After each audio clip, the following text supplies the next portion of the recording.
नमस्ते, मेरा नाम प्रकाश सती है। आज हम बात करेंगे इल्यूमिनाटीज़ के बारे में। आप में से कई लोगों ने सुना होगा इल्यूमिनाटीज़ के बारे में, और कुछ ने पहले, शायद कुछ लोग पहली बार सुनेंगे इल्यूमिनाटीज़। अब मैं थोड़ा बताता हूँ इल्यूमिनाटीज़ कौन है। इल्यूमिनाटीज़ जो है वो वेस्ट का, ये जो शब्द है वेस्ट से आया है, यूरोप से, अमेरिका से। बोलते हैं, मतलब कई कहानी है उनके बारे में, कुछ सच है कुछ झूठ है, कि जो इल्यूमिनाटीज़ है वो सोसाइटी है एक कई सौ साल पुरानी। वो क्या कर रहे हैं, कंट्रोल कर रहे हैं जो लोग हैं बड़े बड़े, उन जो बड़े बड़े लोग अमीर बने उनके द्वारा अमीर बने हैं। मतलब जो भी बड़े लोग अमीर बने हैं वो उनके द्वारा बनाए गए हैं, ठीक है। हर बड़े लोगों का कंट्रोल उनसे होता है। कुछ लोग ऐसे बोलते हैं कि जो भी इवेंट्स होते हैं पूरे वर्ल्ड में, मतलब पूरी दुनिया में जो भी इवेंट्स हो रहे हैं, चाहे कोई मर जाए, कोई एक्सीडेंट में मर जाए, या कोई सरकार पलट जाए, तख्ता पलट हो जाए, तो वो उनके द्वारा होता है। तो अलग अलग कहानियाँ हैं कि कुछ जालटों से जुड़ी हुई, कुछ कैसे। एक लंदन में भी सोसाइटी है जो मैजिकल सोसाइटी है, वो भी बहुत मशहूर है, उसका नाम मुझे याद नहीं है। तो ऐसी कई सोसाइटीज़ हैं। इल्यूमिनाटीज़ बहुत पॉपुलर है, इंटरनेट पे आप देखेंगे या वैसे ही आप इसके बारे में कुछ पढ़ेंगे, जाएंगे, रिसर्च करेंगे, बहुत कुछ मिल जाएगा। बहुत सारे इसमें मिथ और सच, कुछ सच झूठ बहुत कुछ मिल जाएगा। अभी जो इल्यूमिनाटीज़ है, जैसा इसमें बताया गया है कि ये कंट्रोल कर रहे हैं दुनिया को, या फिर इनके द्वारा लोग अमीर बनाए जा रहे हैं। ये चूज़ करते हैं किसको अमीर बनाना है, किसको सक्सेसफुल करना है, ये चूज़ करते हैं। तो ये बात कुछ नई नहीं इंडिया के हिसाब से। हिंदुस्तान में ये बात तो जब वेस्ट बना भी नहीं था उससे पहले से बनी क्या क्या घटनाएं हो रही हैं। और अशोक के ज़माने में, जब राजा अशोका थे, तो उनके ज़माने में भी ये ऐसी कई घटनाएं घटी थी। तो राजा जो अशोक था, उन्होंने जो इतना बड़ा साम्राज्य फैलाया था, इसके पीछे भी कई ऐसी कहानियाँ हैं जो बोलते हैं कि उनके पीछे भी कुछ ऐसे शक्तिशाली लोग थे जिनको इल्यूमिनाटीज़ बोलते हैं। इंडिया में इल्यूमिनाटीज़ नहीं बोलते। इंडिया में कौन है वो? इंडिया में शुद्ध सिद्ध पुरुष जो होते हैं, जैसे कुछ व्यक्ति होते हैं जो साधनाएँ करते हैं, तीसरे चक्र में आ जाते हैं। और तीसरे चक्र, अब वो ज्ञानी तो होते नहीं है कि वो हठ योग करके कुछ करके तपस्या करके तीसरे चक्र तक आ जाते हैं। और तीसरे चक्र की एनर्जी इतनी जागृत हो जाती है कि मतलब वो खुद तो वो चीज़ नहीं कर पाते, मगर वो एनर्जी रिलीज़ कर सकते हैं, किसी को दे सकते हैं। अब वो चाहे खुद ना उड़ पाए, दूसरे बंदे को इतना योग्य बना देते हैं, इतना अपनी एनर्जी और फोर्स से। अगर उस बंदे की क्षमता है तो वो बंदा उड़ भी लेगा, अगर उस बंदे की क्षमता है तो मतलब वो उस लेवल तक छू लेगा कि वो तीसरे चक्र में आएगा, और उसके बाद अपनी क्षमता और उस व्यक्ति की क्षमता को मिला के वो तीसरा चक्र भी क्रॉस कर जाएगा। तो इस तरीके से कई घटनाएं घटी। और कुछ ऐसे जो सिद्ध पुरुष थे, उनमें से कुछ एनलाइटन भी थे जो चौथे चक्र से पांचवें चक्र में आ गए थे, तो वो चूज़ करते थे। कई कई इवेंट्स में, कई घटनाओं में वो चूज़ करते थे। तो उन्होंने कई राजाओं को बनाया, कई घटनाएं घटी, कई तख्ते पलटे, कई कुछ बहुत कुछ हुआ। तो उन्होंने बनाया लोगों को, अमीर गरीब। आज, इवन आज भी, आज के टाइम में भी ऐसा कई सिद्ध पुरुष हैं जो बड़े बड़े जो इवेंट्स घटते हैं उनके पीछे उनका हाथ होता है। तो चाहे वो तीसरे चक्र से कंट्रोल कर रहे हो, और कुछ पाँचवें चक्र में होते हैं, कंट्रोल करते हैं। तो इसी तरीके से यूरोप में भी है। तो सिद्ध पुरुष सिर्फ इंडिया में ही नहीं होते, सिद्ध पुरुष अब यूरोप, अमेरिका में भी है, क्योंकि ज्ञान तो फैल गया, फैला हुआ है। तो ज्ञान को ऐसी चीज़ें छुपाई जा सके, तो यूरोप में भी ऐसे कई सिद्ध पुरुष हैं जो कंट्रोल करते हैं। तो इल्यूमिनाटीज़ तो खाली एक, बस एक बहकाने के लिए, इसको बोलते हैं ना कि ध्यान भटकाने के लिए है। तो ये सिद्ध पुरुष होते हैं, ये चूज़ करते हैं। इनको कोई नहीं देख सकता, इनको कोई देख, इनको कोई जानता नहीं है। ये बिल्कुल आपको ऐसे ही मिल जाएंगे आप घूमते फिरते हुए। हो सकता है कि आपके पड़ोसी हो, एक पागल सा बुड्ढा हो, लगा रहा आपको, एक पागला बुड्ढा अजीब सा चिल्लाता है, पता नहीं क्यों चिल्लाता है। और हो सकता है वो व्यक्ति सिद्ध पुरुष हो। क्या करता है उसका दूसरा फेज ये होगा कि पता ही नहीं होगा आपको, आपके पड़ोस में रहता होगा, बिल्कुल ऐसे रहता होगा जैसे आप कुछ कुछ नहीं पता उसको। अभी आप धक्का मारे गिर जाएगा, मगर ये नहीं पता अगर वो अपने असली रूप में आ गया, तो अगर वो पलक झपकाए हैं तो शायद आप मर जाए उसके पलक झपकाने से। इतनी क्षमतावान होते हैं, उनकी एनर्जी इतनी स्ट्रांग होती है।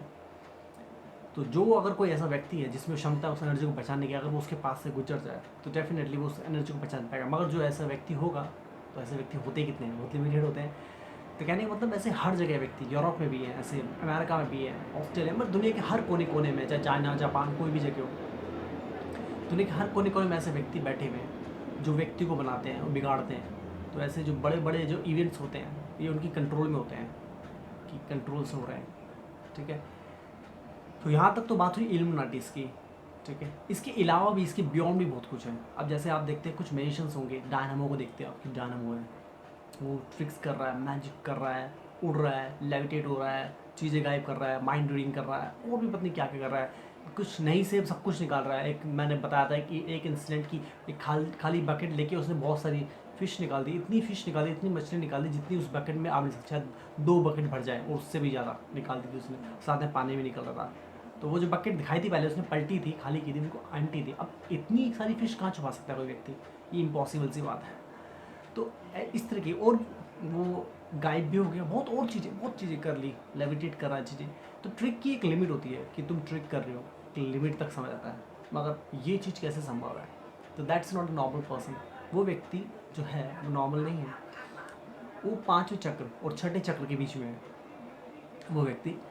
तो जो डायनामो में 5 और छठे चक्र हैं बीच में, मगर इसका मतलब ये नहीं कि वो अनलाइटन है, अनलाइटन नहीं है वो व्यक्ति, क्योंकि मैंने जैसे बोला कि चौथे चक्र में व्यक्ति अनलाइटन रहता है, तो 5 और छठे चक्र के बीच में उसको अनलाइटन होनी चाहिए नहीं। ऐसा होता है कि जैसे कुछ व्यक्ति होते हैं, जैसे कि अगर हम और खुल के बोलूँ मैं तो एलियंस, अब एलियंस बोलूँगा तो एलियंस का मतलब होगा कि जो इस दुनिया से नहीं है, जो इस अर्थ से है ही नहीं, किसी दूसरे प्लानट से आएगा, वो हो गया एलियन। मगर क्या है कि इस अर्थ में भी ऐसे और भी बहुत कुछ घट रहा है जो हमारे समझ से बहुत बियॉन्ड है, जो हमारे समझ से बहुत बियॉन्ड है। और इस अर्थ में ह्यूमन के अलावा एक और स्पीशीज़ रहती है, एक से ज़्यादा बोल सकते हैं हम, स्पीशीज़ रहती है जिनको हम नहीं देख पाते, जिनकी पॉपुलेशन बहुत लिमिटेड है, ठीक है। और उनकी जो ब्लड लाइन है ये वो ब्लड लाइन है, ये जो डायनामो जैसे व्यक्ति हैं ये उनकी ब्लड लाइन है। तो उनकी ब्लड लाइन है, मतलब ये हाफ ह्यूमन है और हाफ दैट स्पीशीज़। तो ये व्यक्ति अनजाने में, वो ब्लाइंड लाइन होने की वजह से अनजाने में उसकी क्षमता है जो जाग गई, जिसको पता ही नहीं कि मेरे में क्षमता और जाग गई उसकी, तो ये जाग गई उस व्यक्ति की क्षमता। तो अब तो डेफिनेटली उनके कॉन्टैक्ट में है ये व्यक्ति, तो अब उनकी क्षमता जाग गई, तो अब वो इस तरह की ट्रिक कर चीज़ें कर पा रहा है जो हो रही है।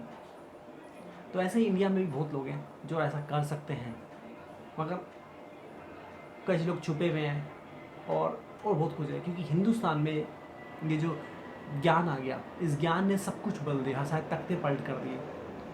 तो ज्ञान की वजह से जो ज्ञानी लोग थे खो गया, वो खो गया मतलब से मतलब है कि वो देख नहीं पा रहे, क्योंकि ज्ञान आ गया वहाँ पर। वेस्ट में अभी वो नहीं हुआ, एक हिस्सा है दुनिया का जहाँ पर ज़्यादा ज्ञान है, हिंदुस्तान। बहुत सारे इवेंट्स घटे, बहुत सारे भगवान भी हैं यहाँ पर, बहुत कुछ हुआ है, बहुत सारी घटनाएं घटी है। इस भगवान के आने के ऊपर भी बहुत अलग, पूरी एक अलग ही कहानी है, इसमें कभी और बोलूँगा, बहुत लंबा। तो ये जो हिंदुस्तान में ऐसा जो ज्ञान घटा, ज्ञान घटने की वजह से यहाँ पर जो लोग हैं, जो क्षमतावान लोग हैं, वो गायब हो गए, डिसअपेयर हो गए, क्योंकि उन्होंने अपने आप को गायब कर लिया। क्योंकि एक बार आनंद चख लेना व्यक्ति, तो उसकी इच्छा ही नहीं रहती उस तरीके से करने की, चमत्कार कि वो चमत्कार करे। उसकी क्षमता तो उस पता नहीं कहाँ तक है, तो शायद दानों भी छुटकी भागी गायब हो जाए, बियॉन्ड समझ से। तो ऐसे कई व्यक्ति हैं मगर ऐसा नहीं बोलूँगा कि जो व्यक्ति हैं और सातवें चक्र में और वो ऐसा कुछ नहीं कर रहे, ये भी अपने में एक बात है, ये भी एक अलग चैप्टर है, इसके मैं भी पर बाद में बोलूँगा। फिलहाल मैं सब सिर्फ इतना बोलूँगा इन शॉर्ट, जो ज़्यादा चीज़ें घुसे ना, ज़्यादा सब्जेक्ट ना घुसे इसके अंदर, एक चीज़ में रहूँगा। तो हिंदुस्तान में ऐसे व्यक्ति हैं, आनंद की वजह से, ज्ञान की वजह से वो डिसअपेयर हो गए, क्योंकि वो आपको हो सकता है आपको बैगर की तरह मिल जाएगा, आप उनको रिकॉग्नाइज नहीं करोगे, कर भी नहीं सकते, उनकी क्षमता, आपकी क्षमता नहीं उनको रिकॉग्नाइज करने की। तो उसको सिर्फ एक ज्ञानी रिकॉग्नाइज कर सकते हैं, जो ये एनलाइटन होगा, जो जागृत होगा, तो जागृत व्यक्ति उनको रिकॉग्नाइज कर सकता है। तो ये जो डायनामो जैसे व्यक्ति है, ये एलियंस की ब्लड लाइन है। एलियंस इसलिए बोल रहा हूँ क्योंकि आपको कन्फ्यूजन ना हो, मतलब कि जो इंडिया में ही रहते हैं, सिविलाइजेशन जो है, सिटीजन है इंडिया के ही, तो वो व्यक्ति है, मतलब दूसरी स्पीशीज़ जो ह्यूमन नहीं कह सकते, जिनको पूर्ण रूप से ह्यूमन नहीं है, ठीक है, ह्यूमन लाइक है, जो इंसान के जैसे, तो ये वो है। तो क्या क्या है अब हिंदुस्तान में और पूरी दुनिया में, यहाँ तक कि जो वर्ल्ड वॉर 2 और 1 और 2 हुआ था, ये भी इन्हीं तरह के सिद्ध पुरुषों ने करवाया था। ये जो सिद्ध पुरुष हैं, जो क्षमतावान है, इन्होंने करवाया था। इसमें से क्या होता है, सभी अच्छे नहीं होते, सिद्ध पुरुष बोल देते हैं सब अच्छे नहीं हो सकते। कुछ ऐसे व्यक्ति तीसरे चक्र में अटके हुए हैं, मगर बहुत क्षमतावान है, उन्होंने इतनी क्षमता जागृत कर ली, इतनी जागृत कर ली, वो उसकी उस तरीके से इस्तेमाल नहीं कर सकते कि चौथे चक्र में, तीसरे चक्र में अटक गए। वो तीसरे चक्र में अटकने की वजह से वो उस तरह की क्षमता को इतना ज़्यादा यूज़ नहीं कर सकते। और क्या होता है, जब एनर्जी इतनी ज़्यादा आ जाए ना और तुम इतने उस लायक ना हो, तो तुम ब्लॉक रहते हो, तो तुम अपनी एनर्जी रिलीज़ कर देते हो। करोगे तो तुम्हें पता नहीं तुम्हारी एनर्जी कितनी रिलीज़ हुई है, उनको यहाँ तक नहीं पता उनकी कितनी एनर्जी रिलीज़ हुई है। तो मगर दूसरे व्यक्ति के पास जो जाती है, वो उसका कई तरीके से कोई ज़्यादा इस्तेमाल कर सकता है। तो वो लोग ऐसे आए जिन्होंने इस्तेमाल किया, उनमें से एक हिटलर भी था। हिटलर हिंदुस्तान आया था, हिटलर हिंदुस्तान आया था, जर्मनी और इंडिया का एक बहुत पुराना नाता है। हिटलर हिंदुस्तान आया था और हिटलर ऐसे कई सिद्ध पुरुषों से मिला था, ऐसे कई सिद्ध पुरुषों से मिला था, ठीक है। मगर वो जो सिद्ध पुरुष थे वो उनसे नहीं मिल पाए जो पाँचवें चक्र और छठे चक्र में थे, जो एनलाइटन हो के पाँचवें छठे चक्र में आए थे। वो उनसे मिला था कि वो जो थर्ड चक्र के व्यक्ति थे, थर्ड चक्र के व्यक्ति थे, उन्होंने जो एनर्जी रिलीज़ की थी। तो हिटलर भी क्षमतावान था बहुत, तो हिटलर आज भी जिंदा है ऐसा कहा जाता है, और मैं बोलूँगा ये सच है। तो हिटलर इतना क्षमतावान था, वो ऐसे ही नहीं हो गया था कि वो स्पीच दे रहा है और वो इतना कंट्रोल कर पा रहा है। इतना आसान नहीं किसी एक व्यक्ति के लिए सब चीज़ें कंट्रोल करना, सब चीज़ उसकी फेवर में हो जाना और वो वर्ल्ड वॉर करवा दे, 1 2 2 करवा दे। मगर एक चीज़ की लिमिट होती है, तो उससे भी बियॉन्ड होते हैं। अब एक व्यक्ति तो उससे शेर को हमें शवासन मिलता है, तो एक चीज़ आती है एक जाती है, और चीज़ों का टाइम होता है। तो अर्थ का बैलेंस बना के रखने के लिए ऐसे बहुत सारे सही तरह के कई लोग हैं, जो कोई पाँचवें चक्र में, कोई थर्ड चक्र में, कोई सिक्स चक्र में, अलग अलग तरह के व्यक्ति जो आपस में ही लड़ते रहते हैं, आपस में लड़ते हैं। कुछ लोग कंट्रोल कर रहे हैं, कुछ कंट्रोल से बाहर हैं। तो बहुत सारी चीज़ें यहाँ पर अर्थ में ऐसी घट रही जो हमारे नज़र से बाहर है। हम तो सिर्फ इतना ही जानते हैं कि हमें नौकरी पे जाना, नौकरी से आना है, बिजनेस करना, नोट कमाने, फिल्म देख लेनी, गर्लफ्रेंड बनाना, शादी कर लेनी, बच्चे पैदा करना, स्कूल भेजना है, उनकी फी इतनी है, उनका ये है, बच्चों का ये और लाइफ। हमको ऐसा स्ट्रक्चर बना के उलझा दिया गया। ये स्ट्रक्चर बनाया गया स्पेशली उलझाने के लिए। तो स्ट्रक्चर बना दिया गया और हम उलझ गए, हम हिप्नोटाइज्ड हैं। मैंने पहले भी बोला था, हम टोटली हिप्नोटाइज्ड है, हमें पता ही नहीं हम जीवन में क्या घट रहा है, इस जीवन की बियॉन्ड भी कुछ है। तो ये हिप्नोटिज्म जब व्यक्ति जागरूक होता है, तो इस नज़रिए के अलावा उसके दूसरे नज़रिए आते हैं जो देख पाता है, बहुत बियॉन्ड है। ये मैं आपको हिंट दे रहा हूँ बीच में थोड़ी बहुत सारी, मैं डिटेल में नहीं बता रहा। सिर्फ ये उन लोगों के लिए हिंट है जो लोग इस चीज़ को समझ सकें और मेरे से सही सवाल पूछ सकें, फिर मैं उनको डिटेल में बताऊँगा। तो ये उन लोगों के लिए हिंट है, क्योंकि बाकी लोग तो फिर मैं नहीं चाहता वो टोटली लॉस्ट हो जाए सुन के। तो ऐसे दुनिया में ऐसा बहुत कुछ घट रहा है, बहुत कुछ है ऐसा जो हमारी समझ से परे है, आम लोगों की समझ से परे, मतलब एनलाइटन व्यक्ति की नहीं, ठीक है। गौतम बुद्ध जब वो एनलाइटन हुए थे तो उनके साथ बहुत सारे इंसिडेंट हुए थे, उन्होंने भी इंसिडेंट किए थे। गौतम बुद्ध को कोई ऐसे ही ना समझ ले कि गौतम बुद्ध थे और ज्ञानी थे, आए चले गए। गौतम बुद्ध कभी नहीं मरे। उनके शिष्य ने उनकी शिष्य एक फिल्म भी बनी थी, साउथ की फिल्म आई थी, बोधि धर्मन का उसकी में दिखाया गया था। अब वो जो बोधि धर्मन था, वो व्यक्ति उसने कई सारे के आविष्कार किए थे, उसमें से कुंफू भी था, ठीक है, और उसने कई दवाइयों का आविष्कार भी किया था, और he is a real person. तो आप चाइना में जाएंगे तो उन चाइना में लोग जानते हैं बोधि धर्मन को, इंडिया में लोग नहीं जानते। तो वो व्यक्ति इतना क्षमतावान कैसे हो गया? गौतम बुद्ध का शिष्य था, वो एनलाइटेंड था, गौतम बुद्ध के द्वारा शिक्षा प्राप्त किया हुआ व्यक्ति इतना एनलाइटेंड हो गया। तो सोचो गौतम बुद्ध की क्षमता क्या होगी। गौतम बुद्ध कोई ऐसे ही नहीं आ गए, उनके जो टेक्स्ट थे, जो लिखी हुई उनकी लिपियाँ थी, वो हथिया ली गई है एक्चुअली। तो कुछ इंडिया के द्वारा संभाली गई है, कुछ चाइना द्वारा और कई यूरोप द्वारा, बहुत सारी चीज़ें, इसके पीछे बहुत बड़ा प्रोपेगेंडा है, ठीक है। तो वो भी इतना कुछ रिवील करती हैं, अगर वो भी कोई पूर्ण रूप से समझ सके। दिक्कत यह है कि कई ऐसी चीज़ें उनको समझने के लिए कौन चाहिए? एक एनलाइटेंड व्यक्ति। अब एनलाइटेंड व्यक्ति सड़क पर तो मिलते नहीं कि घूमे फिर रहे हैं। अब एक आम व्यक्ति पढ़ेगा किसी चीज़ को तो उसकी समझ आम होगी। अब एनलाइटेंड व्यक्ति पढ़ेगा, वो एक शब्द जो उसके साथ घटना घटी है उस शब्द को जानता है कितना बियॉन्ड है, वो एक शब्द ही बदल देगा। तो दिक्कत यही है कि वो जितनी लिपियाँ, इतने टेक्स्ट मिलने के बावजूद भी, ये राजा अशोक के पास भी थे, अशोक के पास भी थे ये, ठीक है। वहाँ से होते हुए कहीं डिवाइड हो गए, कहीं बढ़ गए, कहीं जो बचे थे वो इंडिया में आ गए, चाइना में चले गए, यूरोप में चले गए, अमेरिका में चले गए, बहुत कुछ डिवाइड हो गया। तो उसको समझ पाने के लिए भी क्षमता चाहिए। तो एक एनलाइटेंड व्यक्ति, तीसरे चक्र का व्यक्ति भी थोड़ा समझ आता है, मगर एनलाइटेंड व्यक्ति ही उन चीज़ों को खोल पाएगा। इतना आसान तो है नहीं। तो आम व्यक्ति अगर पढ़ेगा तो कितना उसका 5%, 2%, 3%, इससे ज़्यादा उसमें कुछ समझ नहीं पाएगा, तो निकाल नहीं पाएगा।